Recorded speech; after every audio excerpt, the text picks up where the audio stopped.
So permaculture has three basic ethics: care for the planet, care for the people, and fair share. You don't need to be running a farm to follow these ethics, right?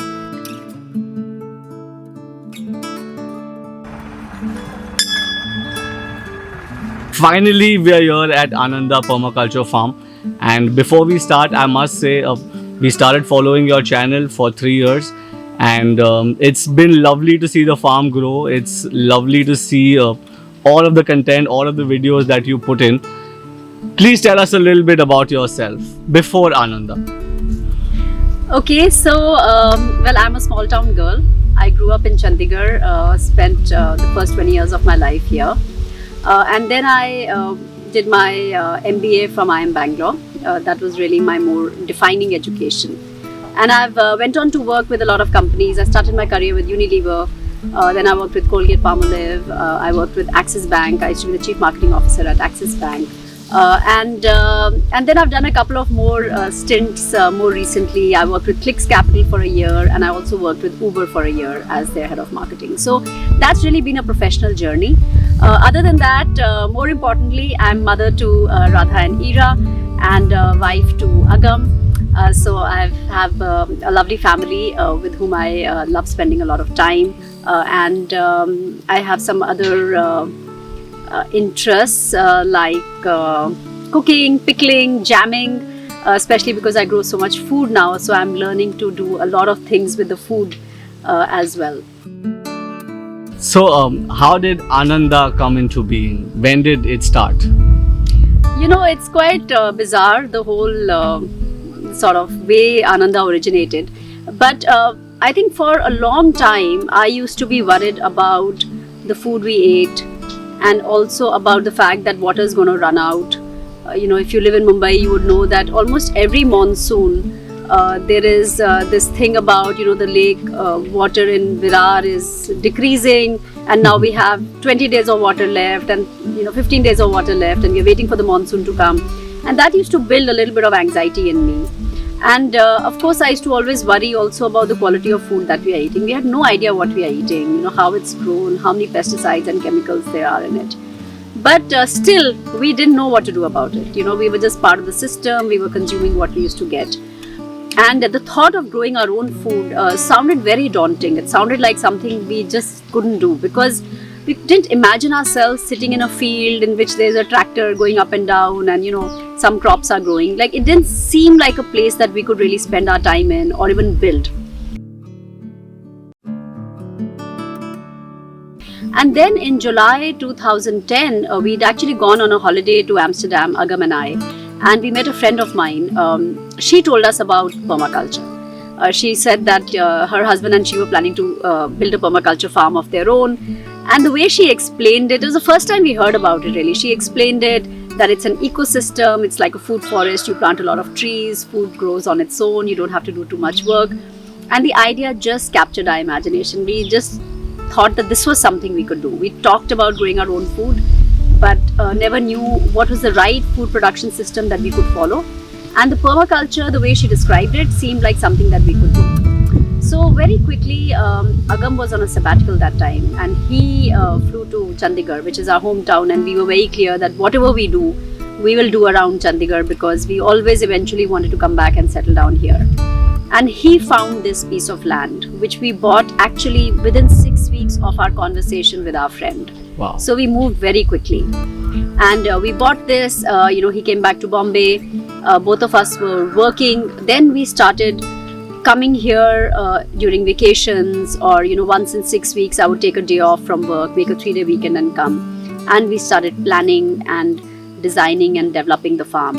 And in July of 2011 was the time that we planted the first 1,000-1,500 trees and really got the farm started off.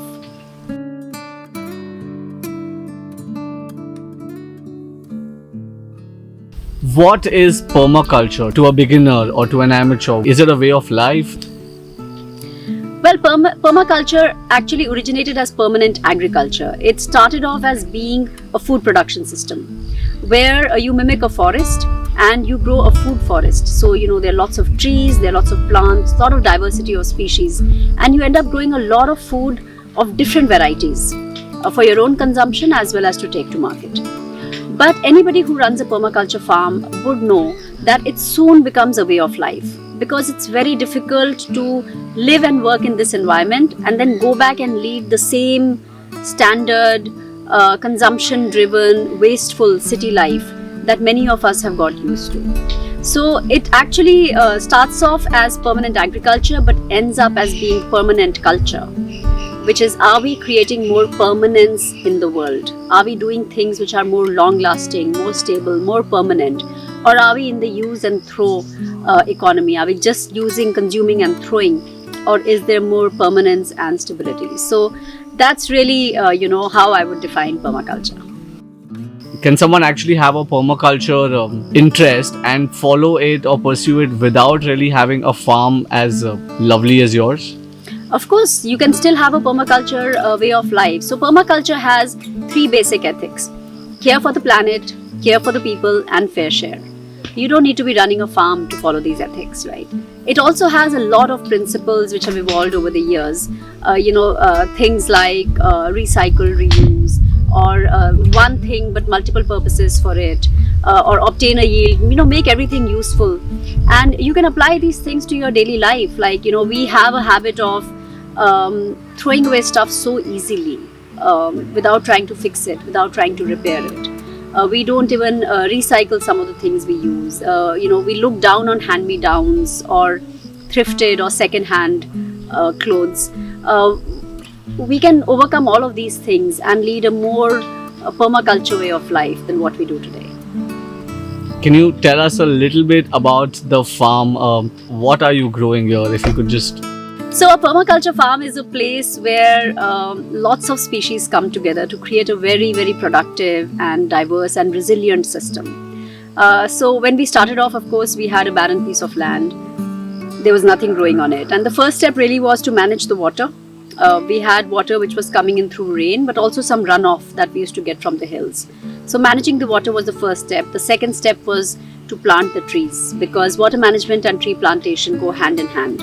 You need the trees to stop erosion, to build porosity, to really, maximize the water that you're managing. Otherwise, the water will just evaporate. It will not percolate within your ground. And the third step is really to build soil. So soil is built by mulching it, by keeping it covered all the time, by adding organic matter back to it. So when you start doing these 3 things, they sort of feed into each other, and the productivity of your farm just increases day by day. And it's a regenerative system. You have to work lesser and lesser every year, and you get more and more every year. So that's been the journey for the farm.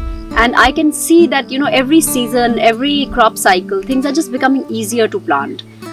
They are becoming easier to grow. They are becoming easier to harvest. We grow all our cereals, whether it's wheat, oats, barley, corn, millets like pearl millet, finger millet, sorghum. We grow all our own dals and legumes. So we grow urad, moong, masoor, chana, moong, arhar. We grow all our legumes like rajma, lobia, soya. We grow oil seeds like sesame, groundnut, sunflower. And we grow about 22 different types of fruits like mangoes, lychee, guava, all citrus fruits, and plums, peaches, pears. And we grow about 40 different types of vegetables across the summer and the winter season. So as a family, I can put a really nice meal together for my family, which is almost entirely grown by us at Ananda. And it's very, very satisfying for us to know where our food comes from. Not only that, I think in a permaculture farm, because it's such a nutrient-rich cycle, the food is very nutrient-rich. It's not only organic, but it's also very rich in nutrients. So you realize that, you eat less, but you fill up faster. And it's been very rewarding to grow all this food for ourselves. We do sell some surplus. Wherever we have surplus food, we either pickle it, jam it, or even, store and sell quite a lot of our surplus. Wow. Sounds like the dream. How did having a YouTube channel start? What was the thought process behind putting out all your videos and trying to show people what it is that you're doing in a permaculture farm? So I think my dream and my aspiration is to get more city people back to connect with nature. We don't realize that as urban people, we have taken so much from our villages. We've taken so much from the planet. It's our responsibility to give back. You cannot really expect some poor villager who may not have surplus income, hardly has any carbon footprint, to now step up and also drive this change. This change has to be driven by people like you and me. And with that objective, we started our YouTube channel to educate people on how they could give back and also build a certain sense of confidence in them that if Agam and I could do this, so can they. Imagine when we built this farm, we were a young couple, we had young children, we lived in Bombay, we had demanding jobs, and we were long distance, and we still managed to pull it off. So what's your excuse? So if anyone wants to learn more about permaculture, what is the way forward? Well, so of course they can see our website, which is www.ananda.com. That's AANANDAA.com. We've put a lot of resources there. I've written about 100+ articles and blogs on various, things that I have learned and experienced, which you can benefit from. There are a lot of videos on our YouTube channel, which we keep putting out there. And you can also come and attend the Introduction to Permaculture class, which I hold every Saturday at Ananda. If people are looking to volunteer? Well, we would love to have volunteers because, we always need more help at the farm, but we do not have accommodation to host volunteers. So unfortunately, out of town volunteers are hard for us to support. But if you're a local living in the Tri-City area, then you can definitely get in touch with us and come in for the day to volunteer with us. So what about the permaculture way of life has changed something in you? Well, I think what we've learned along the way is that material possessions don't give you happiness, or they give you very transitory happiness. And most of them are very degenerative investments. What that means is the minute you spend money on them, they lose value immediately. What happens in a permaculture farm is that every penny you spend and every time and effort you put in here is regenerative. You put in a little, you get much more in return, not only this year, but for all years to come. So the true happiness is really in investing in nature, because nature gives you back by leaps and bounds. And this happiness is not transitory. It's a perpetual state of happiness called bliss. And that's the reason we call this place Ananda. Wow. Thank you. Thank you so much, Manisha ji. You're doing great with your permaculture farm. And I must say, you're killing it at YouTube too.